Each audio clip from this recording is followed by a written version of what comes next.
আসসালামু আলাইকুম। আমার চ্যানেলে আপনাদের সকলকে স্বাগত।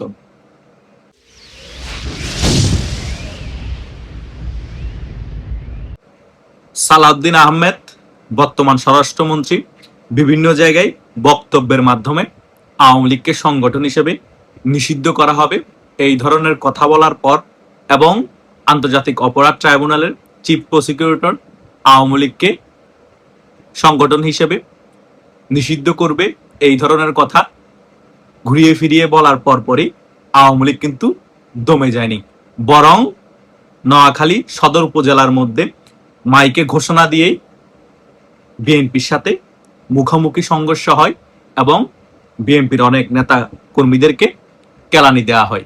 কেন এমন ঘটনা ঘটেছে তার মেইন কারণ হচ্ছে বিএনপির অনেক নেতাকর্মী আওয়ামী লীগের নেতাকর্মীদের উপর মব করতে এসেছিল তার এলাকায়। সেখানেই কিন্তু নোয়াখালী সদর উপজেলায় আওয়ামী লীগের নেতাকর্মীরা মাইকে ঘোষণা দিয়ে সাধারণ জনগণকে রাজপথে নামিয়ে আনে এবং বিএনপি সেই সকল সন্ত্রাসীদেরকে গণধোলাই দেওয়া হয় এবং অনেকের বাইকও পুড়িয়ে ফেলা হয়। এই সকল বিষয় শুধু কি নোয়াখালী সদর উপজেলায় ঘটছে নাকি সারা বাংলাদেশ জুড়ে এমন ঘটনা ঘটছে? সারা বাংলাদেশ জুড়ে এইরকম ঘটনা ঘটছে। এই সকল বিষয়গুলো মিডিয়াতে প্রচার করতে দেওয়া হচ্ছে না, কারণ বিএনপির ইমেজ ক্ষুণ্ণ হবে।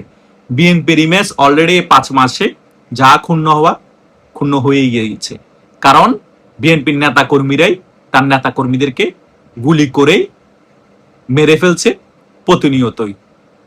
গতকালকেও একটা আমরা ভিডিও ফুটেজ দেখেছি সিসি ক্যামেরার মাধ্যমে, মিরপুর থানা এক বিএনপির শীর্ষ পর্যায়ের নেতাকে গুলি করে ফেলে দেওয়া হয়েছে দোকানের মধ্যে।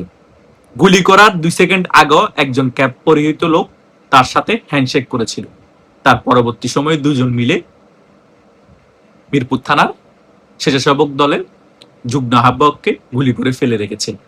যেখানে বিএনপির নেতাকর্মীদের হাতে নিরাপদ না, সরকার নিরাপত্তা দিতে পারছে না, সারা বাংলাদেশ জুড়ে বিএনপির তার নেতাকর্মীদের হাতে খুন হচ্ছে, সেখানে আওয়ামী লীগের নেতাকর্মীরা কিভাবে নিরাপত্তা পাবে, সাধারণ জনগণ কিভাবে নিরাপত্তা পাবে?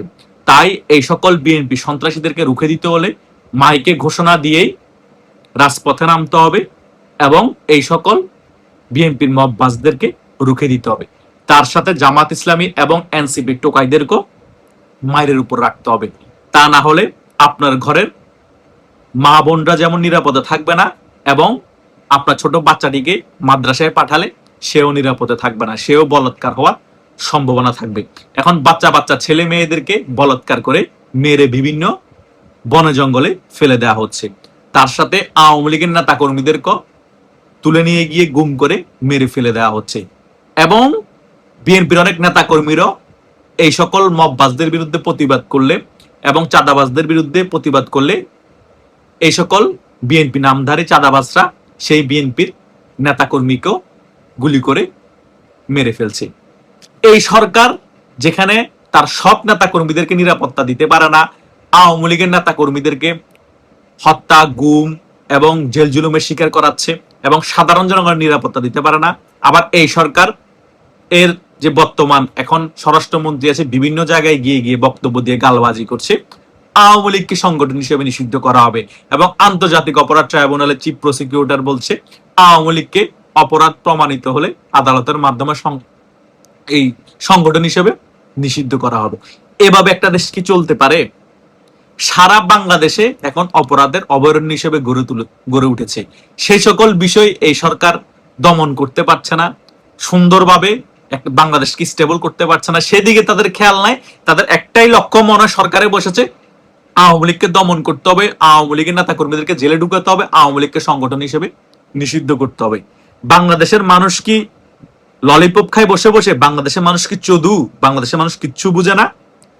আপনারা যদি দেশ পরিচালনা করতে না পারেন, আইন শৃঙ্খলা বাহিনীর উন্নতি না করতে পারেন, নিজের সব নেতা কর্মীদেরকে যদি আপনারা নিরাপদে রাখতে না পারেন, আপনাদের দেশ চালানোর কোনো প্রয়োজন না, আপনাদের যে কোনো যোগ্যতা নাই তা প্রমাণিত হয়ে গিয়েছে।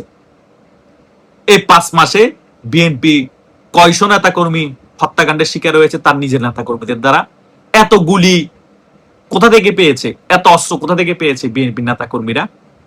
একটা অস্ত্র কি উদ্ধার করেছেন আপনারা? থানা থেকে যে হাজার হাজার অস্ত্র হয়েছে, কই? এই 5 মাসে তো আমরা একটা অস্ত্র উদ্ধার করতে দেখিনি, এবং বিএনপির নেতা কর্মীদের কোনো তৎপরতা দেখিনি। তার মানে কি আপনারা নিজেরাই চান আপনাদের নিজেদের নেতা কর্মী আরেক নেতা কর্মীকে এভাবে গুলি করে মেরে ফেলুক?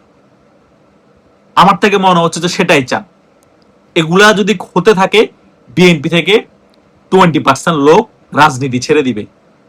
কারণ তাদের আগে জীবন, যে রাজনীতি করব, যে রাজনৈতিক দল এত বছর পরে ক্ষমতায় এসেছে, সে রাজনৈতিক দলই আমার নিরাপত্তা দিতে পারছে না, আমার ফ্যামিলি নিরাপত্তা দিতে পারছে না, বরং আমি নিজে হত্যার শিকার হচ্ছে, আমার ফ্যামিলির অন্যজন হত্যার শিকার হচ্ছে।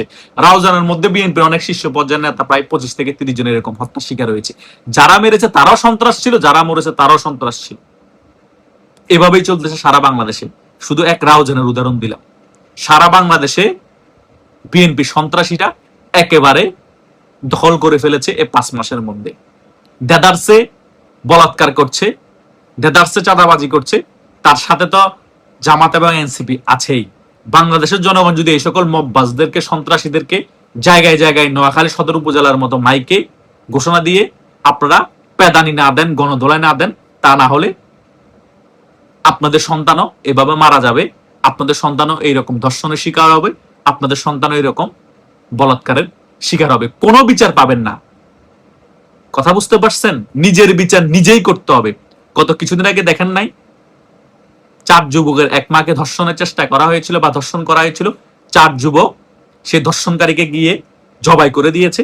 তারা ভালো করেই জানে এটার বিচার হবে না, তাই আমাদের বিচার আমরাই করতে হবে। জেলে গেলে গেলাম।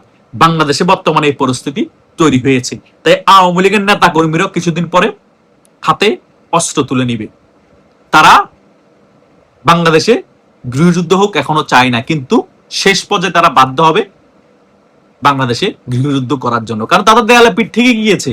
তারা তাদের ঘর বাড়িতে যেতে পারছে না। ঘর বাড়িতে গেলে মবের শিকার হচ্ছে, গুমের শিকার হচ্ছে, হত্যার শিকার হচ্ছে, তাদের ফ্যামিলিকে টর্চার করা হচ্ছে। তারা শেষ পর্যায়ে আর কি করবে?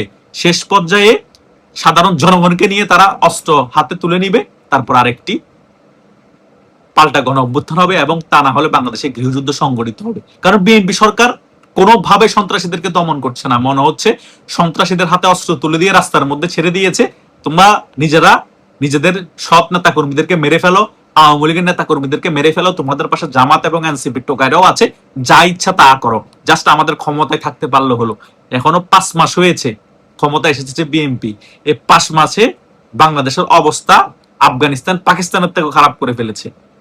এভাবে করে একটা দেশ কোনোভাবেই চলতে পারে না। আর একটা সরকার এভাবে দেশ চালালে কোনোভাবেই 1 থেকে 2 বছর ক্ষমতায় থাকতে পারে না। তাই বাংলাদেশের জনগণকে অতি শীঘ্রই সিদ্ধান্ত নিতে হবে যে আওয়ামী লীগের পাশে দাঁড়িয়ে এই সরকারকে আরেকটি গণ আন্দোলনের মাধ্যমে বা পাল্টা অভ্যুত্থানের মাধ্যমে পতন ঘটাতে হবে, এবং বাংলাদেশ আওয়ামী লীগকে বাংলাদেশের রাজনীতিতে ফিরিয়ে আনতে হবে, এবং ফিরিয়ে এনে সুন্দর আরেকটি সকল দলের অংশগ্রহণে ফ্রি এন্ড ফেয়ার নির্বাচনের মাধ্যমে যে সরকার ক্ষমতায় আসে সে সরকারের হাতে ক্ষমতা তুলে দিতে হবে। তারপরে জনগণ ন্যায় বিচার পারবে।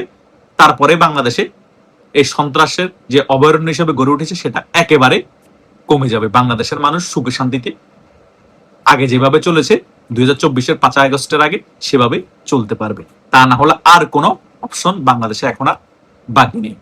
আশা করছি আমি এই ভিডিওর আলোচনায় যে সকল বিষয়গুলো আপনাদেরকে ক্লিয়ার করার চেষ্টা করেছি, যারা প্রথম থেকে শেষ পর্যন্ত আমার এই ভিডিওটি দেখেছেন তারা মোটামুটি সকল বিষয় একেবারে ক্লিয়ার হয়ে গিয়েছেন। ধন্যবাদ সকলকে।